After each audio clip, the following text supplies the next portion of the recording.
Fala galera, estamos de volta na segunda edição de DC vs Vampiros, que está bem interessante depois do que foi mostrado no final da edição anterior. Vimos um grande ataque sendo aplicado na Fortaleza da Senhora dos Vampiros. E aí, será que a Lady Bárbara foi de arrasta pra cima? Vamos descobrir isso nessa edição. A edição inicia na Pensilvânia, onde um cara chamado Henry e seu parceiro discutem sobre a má ideia de estarem voltando para casa sem comida. E acabam encontrando alguém que aparentemente foi finalizado por um vampiro. Parece que ele simplesmente congelou sentado em um banco.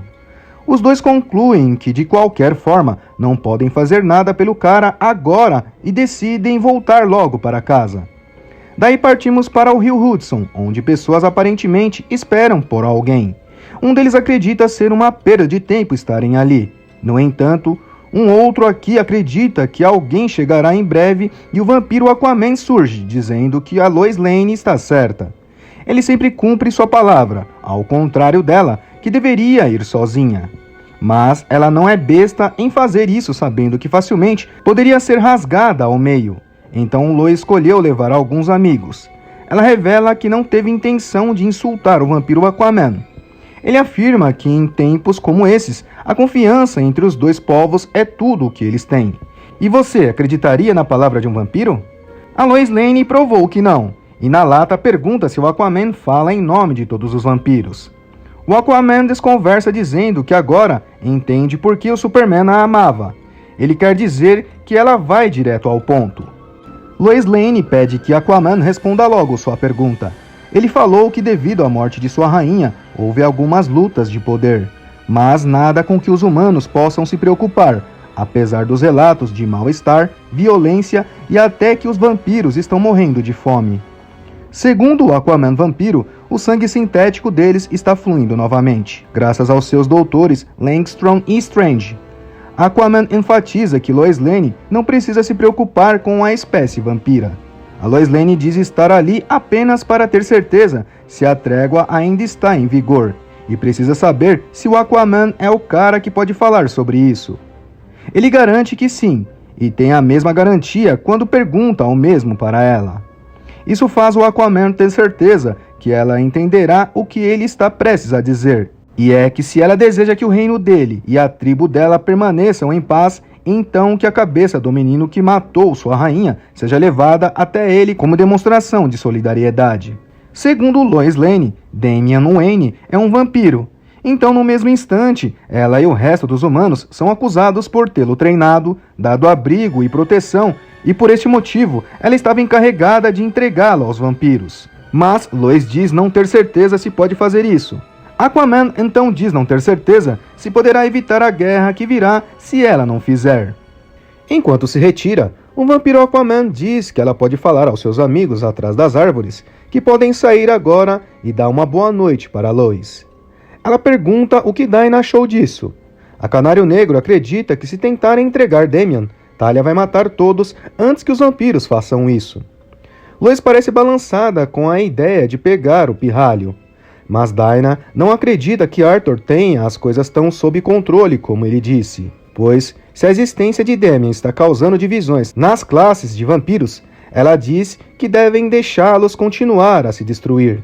Mas Lois tem medo da poeira baixar e um novo senhor dos vampiros surgir e ser alguém ainda pior. Segundo a Lois, eles têm que fazer o que puderem para manter essa paz pela qual todos trabalham tanto.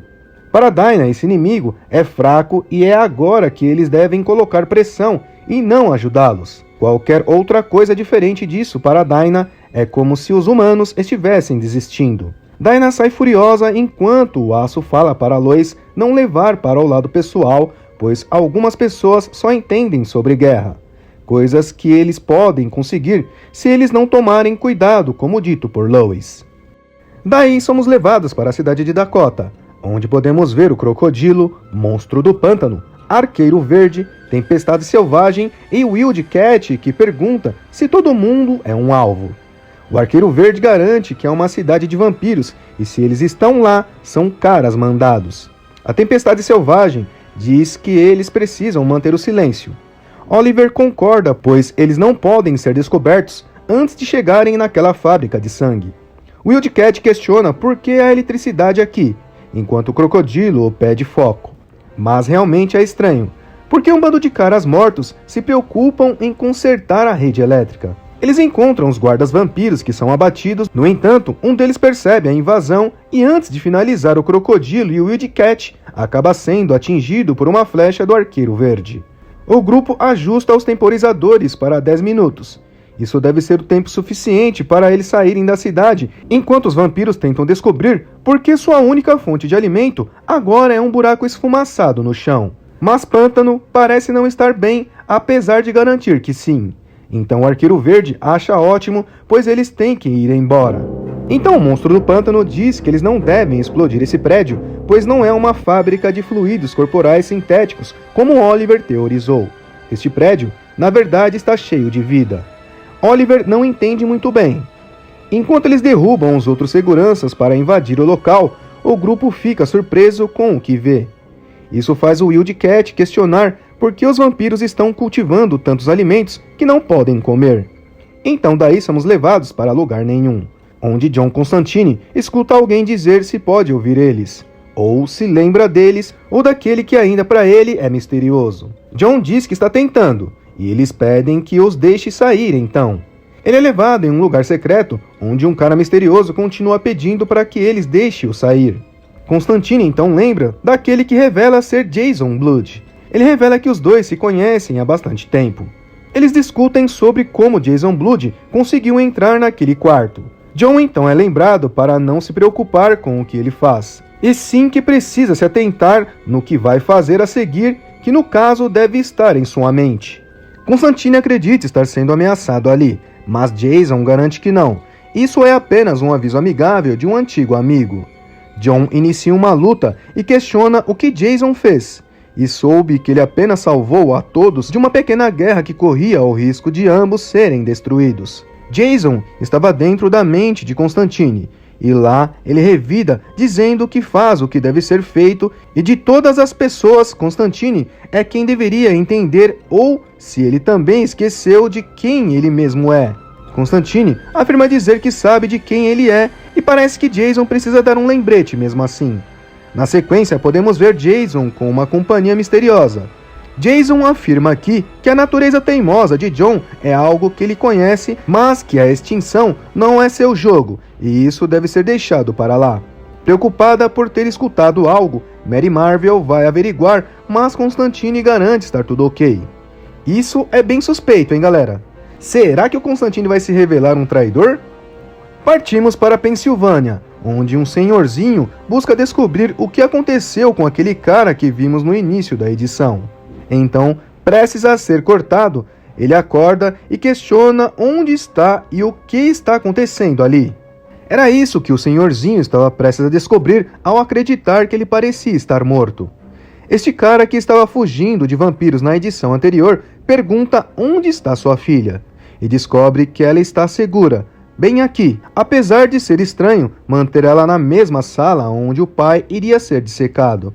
Este cara agradece por terem cuidado da garotinha e diz que eles precisam ir, mas o senhorzinho insiste que eles fiquem, pois acredita ser muito perigoso. O cara faz uns dengos na garotinha enquanto é rendido por Henry e uma outra pessoa que na verdade revela ser uma moça. O cara pede que apenas os deixem seguirem de volta para casa, mas a dupla garante que não vai deixar ele levar esse bebê. O cara fala que ela é filha dele, mas ele é lembrado que talvez era, mas depois que ele se tornou um vampiro, perdeu todos os direitos sobre ela. Os caras ali acreditam que ele em algum momento irá sugar aquele bebê, mas o cara promete que não e agradece por todos terem cuidado dela. O cara diz que vai sair pela mesma porta que entrou e que eles nunca os verão novamente, isso um pouco antes de ser atingido. O cara mostra a sua expressão de apavoro, dizendo que foi atingido no coração, como podemos ver, e enquanto começa a entrar em chamas, revela ser o Senhor Milagre colocando sua máscara. Ele diz estar a uns 60 metros de distância de onde precisa chegar e que é hora de pegar a estrada novamente. De lá, vamos para uma residência segura da Liga das Sombras, onde Alfred é lembrado que finalmente chegou. Talia está jantando e pede que Alfred traga outra garrafa de Chianti, mas ele se nega afirmando que não trabalha ali. A única razão pela qual ele permanece lá é porque prometeu cuidar de seu filho Damian. Alfred revela que acabou de falar com o conselho e que o encontro deles com o vampiro não foi muito bem. Como eu disse no final do vídeo que fiz da primeira edição, o Aquaman seria o líder. Parece que ele tomou o poder após a morte da senhorita Bárbara, como é dito pelo próprio Alfred aqui. Alfred também revela sobre a sua exigência de entregarem Damian a eles. Mas, segundo Talia, o Homem-Peixe pode fazer qualquer exigência que quiser. Isso só servirá para colocar ele mais alto na lista de alvos de seu filho. Talia fica nervosa quando Alfred a lembra sobre seu filho ter eliminado a Rainha dos Vampiros. Ela parece ficar cada vez mais nervosa com o que Alfred fala e chama ao guarda, no entanto chega apenas à cabeça dele. Talia diz que quem fez isso acabou de cometer o último erro da sua vida, mas sua fala é equivocada quando nos é revelado a Mulher Maravilha vampira. Alfred fica apavorado e Talia pede que ele mostre alguma coragem, pois ela não é um deus e pode ser morta como qualquer outra pessoa. Elas entram em uma briga e a Mulher Maravilha joga Talia para longe. As duas fazem alguns elogios e quando Talia volta para a briga, é imobilizada pelo laço da verdade. Isso faz Talia revelar o que sabe, e era não saber onde seu filho está. Aqui, então parece que Talia vai de arrasta para cima. A Mulher Maravilha diz que está aqui para enviar uma mensagem enquanto Alfred a ataca pelas costas. Talia sabe que as ações de seu filho levaria ao seu fim. Ela já se entrega e diz para o mordomo que não adianta revidar, mas Alfred continua fazendo o que um verdadeiro herói faz enquanto Talia é eliminada. A Mulher Maravilha diz que ele realmente ama Damian e deixa Alfred fugir como uma frágil presa. Ele corre até um cofre onde se tranca, mas não é o suficiente para bloquear a entrada da Mulher Maravilha, que vê um Alfred extremamente assustado. A Mulher Maravilha, ironicamente, diz ter medo dos brinquedos e troféus desse cofre, mas que eles não vão salvar o doce e gentil Alfred. Diana fala que está aqui para entregar uma mensagem a Damian e que tanto Alfred como a mãe morta dele serão seus recipientes. Ela se pergunta o que mais o irritaria, acabando com Alfred assim como foi feito com o seu Lord Grayson, fazer o mesmo que fizeram com a Lady Gordon, ou finalizar ele assim como foi feito com Carter Hall. Ela diz que usará magia assim como foi feito com Zatanna, e depois muda de ideia, e conclui que vai fazer assim como ele fez com Hal Jordan, o vampiro que o agerou. Enquanto isso, Alfred procura algo para se defender, e enquanto ele parece pegar uma pequena caixa, Diana pergunta o que ele tem. E assim nos é revelado um anel dos lanternas, que ele diz estar o chamando o tempo todo, apesar dele acreditar que não está pronto para ouvir. Alfred agora é um lanterna verde para espanto da Mulher Maravilha vampira, que se mostra muito incomodada com aquela luz. Vimos que no início da primeira edição, a Mulher Maravilha vampira eliminou 2 lanternas verdes facilmente. Será que Alfred, sendo um novato, vai fazer diferente? Não consigo encontrar uma maneira para isso. O que você acha que vai rolar?